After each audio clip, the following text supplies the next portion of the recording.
What's up mga idol? Welcome back sa aking YouTube channel, no? Meron lang akong ibibigay na konting tips mga idol sa pagbili ng mga amplifier, lalo na pag ito ay branded, no? Kasi maraming mga imitation na mga amplifier yung lumalabas, no? At gumagaya ng ng brand, pangalan, no? Ginagamit yung pangalan tsaka yung panel, no, yung case, so ginagamit. So para hindi tayo basta-basta maloko, dapat alam natin. Ayan, so ito yung buffer niya. So ni-repair ko tong buffer na to dahil nagkakaroon ng problema, so walang output. So ayan, so nadali na natin, pinalitan natin ng IC. Ayan. At saka tinetest natin, so goods na siya, okay na siya. So dito napakita natin, galing pala ito sa kabilang shop. So ito yung nilagay nila na buffer, dahil hindi mapatino itong original niya na buffer, so nilagyan nila nitong ganitong klaseng buffer. So ganitong klaseng buffer mga idol ay clone ito sa Yamaha. Ayan, so Yamaha clone buffer. Okay, so ito siya. So problema, naka-taob. Kasi yung kabilang channel nito mga idol nagkaroon ng problema. So ang problema naman, pagbabaklas ng screw, ayan, so sa sobrang tagal na siguro, kumapit na yung screw sa heatsink. Hindi na ma-unscrew, ayan. So kailangan talaga tong tiltigin para ma-unscrew lang siya. So patihayain natin para makita ninyo yung comparison sa original na brand na ito mga idol. Ayan, so ito siya mga idol. So bali kung titingnan natin yung kanyang panel mga idol, ayan. So ito po ay design ng Yamaha engine amplifier. Ayan, kung makapapansin niyo dito, ayan, ginamit pa nila yung pangalan na engine. So dahil ito yung case ng Yamaha, no? P500S 9500S. Pero kung titingnan natin yung laman, hindi siya Yamaha. Ayan. Okay, so ito yung kanyang mainboard. Ayan, no? So, common ito, yung mainboard na to, common ito sa mga ibang klaseng brand ng amplifier, yung mga lumalabas. So, common siya. So, yung maganda lang dito, ito, power transistor, Sanken yung ginamit. Ayan. So, sa Yamaha, Sanken naman po yung ginagamit. Pero yung design ng board ay iba. So ito ay nagiging parang class H, no? Nagiging class H ha. Tapos si Yamaha hindi class H. Engine si Yamaha mga idol. Okay. Ayan, so sa panel, ayan. So siguro pwedeng gamitin yung panel, pero yung laman hindi. No? Pero ito registered sa Yamaha talaga yung ganitong klaseng panel. So yan. So pagdating talaga sa market, hindi natin alam kung ano po yung mga arrangement doon, bakit magagamit yung panel. So meron naman kasi mga sa atin dito na naggumagawa ng sariling customized nila na front panel, na sinasabi nila na kapag ibang pangalan yung gumaya sa panel nila, no? Halimbawa, ako yung original na nagpa-customize ng ganitong klaseng panel. So, pag binenta to sa iba, kahit na ibahin yung pangalan, pero yung design ng panel ay the same, so pwede ko silang kasuhan. Yan po yung sabi ng isang nagpapa-import ng amplifier dito sa atin, sa bansa. Pero tingin ko hindi yan kontrolado Hindi yan kontrolado dahil alam naman natin yung factory sa China, yung habol nila dyan is yung makamarket sila ng madami, no? Buwan-buwan. So alangan naman na isusolo lang nila sa'yo yung design ng amplifier na yan, yung yung order mo buwan-buwan, hindi naman aabot ng 100 pieces per model. So bakit naman nila lang sa'yo yan, ibigay lang sa'yo yung ganong klaseng panel, di ba? Dahil si factory, syempre, pag nag-order kayo ng amplifier, so nakapasa ka na ng inyong halimbawa meron ka ng pangalan doon, so syempre meron ka ng design ng inyong panel, so nakaabang na yan yung mga case nila, nakaabang na yan para sa'yo. Pero halimbawa kung kailan ka lang naman umorder, yun yung tanong doon. So syempre magtitingga yung case na pinagawa nila, matitingga yon.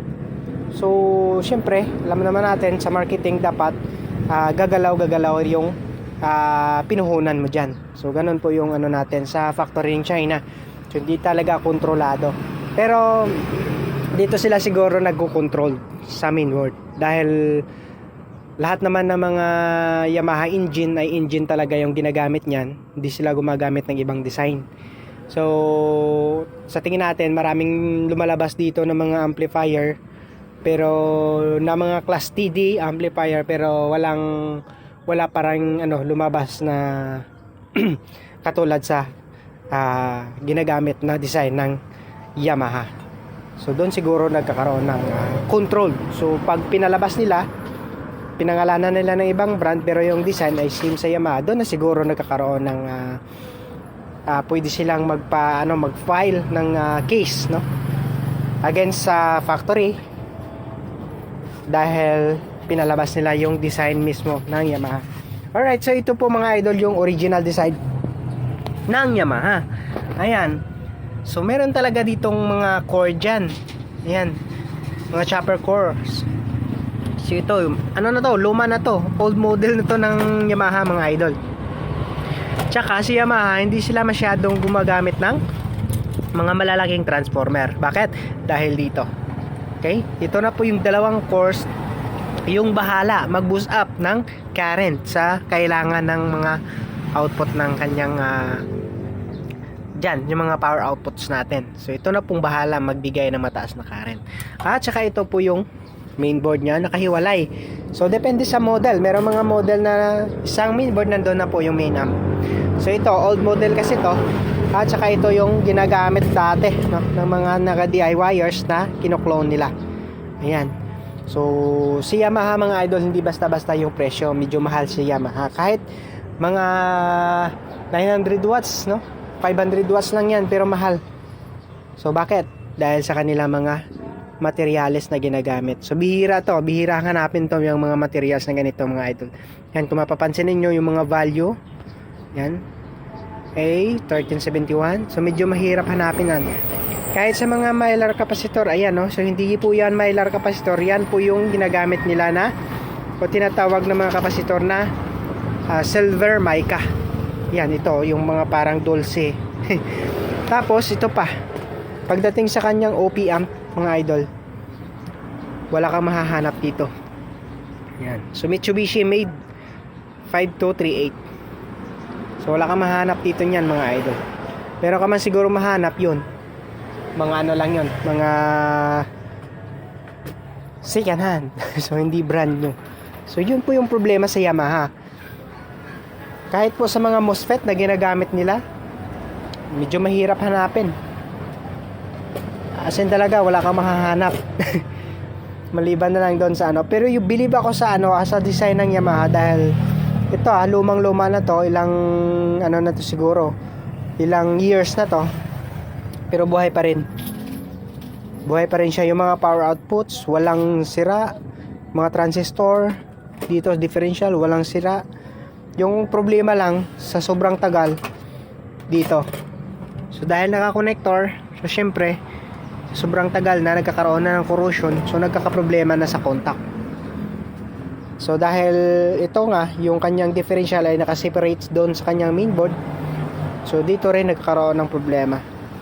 So yung isang channel dyan nagkakaroon ng DC out. So yun pa yung tinitrouble natin, dahil dito pinaklas muna natin at sinolder yung mga kasi nagkakaroon na ng ng cold solder, kaya sinosolder natin ulit. Pero wala siyang walang sirang power transistor. Mga transistor na mga maliliit, wala siyang sira. Doon lang talaga sa sa mga connectors na yan, baka nagkakaroon na ng yan, mga corroded na yung mga wires na ginagamit. So yun. Pero napagana ko na yung kabilang channel. Dito na lang yung kabilang channel, yung tinotrouble ko dito sa kanyang differential. So dahil nilipat ko naman doon sa kabila, yung itong channel na to, okay naman. Nagfa-function siya. So dito lang, ito yung portion na to, yung trouble natin. Ayan. So ay Yamaha engine ha, ito dapat meron kayong mga course. Yung mga lumalabas na TD ngayon, ibang design po yan. So parang clone yan sa lab grouping. So kung titingnan natin yung diagram nun, compare natin sa Yamaha, ibang-iba. Okay? So hopefully yung kino-clone natin na Yamaha engine, mapafunction natin ng maayos. Ayan. So under ano pa to? Under ano pa talaga? Modification pa dahil ayan, yung makikipapansin ninyo, ayan no, mayroong nangangitim diyan dahil umusok yan. Pero gumagana to sa mga mabababang supply, sa mga ganitong klaseng transformer, mga maliliit lang. Ito, kaya ito yung pang-test natin. So same lang sila na kalaki. Ayan. So, kasi medyo mahirap i-modified si Yamaha dahil yun nga, kung gusto nating modified, ano ba namang modified? Siyempre, taasan natin ng transformer, taasan natin ng voltage, yung current, siyempre, gagamitin natin na mas mataas. So, yung kung titingnan natin yung mga gawa ng Yamaha ay, yung mga halos lahat na mga nilalabas nilang amplifier ay medyo maliliit lang po yung transformer. So, yun yung natin doon. Yung concern natin doon. Kung paano natin i-modified na kahit malalaking transformer ang gagamitin natin, hindi magkakaroon ng problema. Ayan, so mga idol ito po, huwag kayong masyadong maniwala sa ganitong klaseng mga panel na lumalabas sa market. Ay, sige, Yamaha yan. So dapat tingnan ninyo yung loob. So dapat naka Yamaha engine talaga yung mainboard na ginagamit. Okay, so yan. So hanggang dito lang muna tayo mga idol. So ayan po mga idol, maraming salamat no. At gusto ko pala kayong i-invite no, lahat na po ng mga nakatag dito sa aking video, yung mga products na nakatag, nakalink yan sa Shopee. So like crossovers, kung gusto niyo orderin, yung mga crossover na ginagamit natin sa El Capitan module. So ayan, so medyo mura lang yan. So nandyan po yung mga link niyan sa description sa baba. Recommend nyo kayong mapapansin dyan sa left side ng video kung merong nakatag dyan. So pwede nyo i-click. And makikita nyo yung mga product na nakatag dyan sa aking video. So gusto ko lang kayong imbitahan na kung meron pa kayong time, at saka syempre kung gusto niyo mag-shop sa Shopee, so gamit yung link ko. So click nyo lang yan para direct kayo sa Shopee, kapag browse kayo doon. At kung meron kayong magustuhan dyan sa mga nakatag ko na mga products sa aking video, so kung gusto niyo yung orderin, ayan, so pwede nyo orderin gamit yung link ko. Maraming salamat mga idol.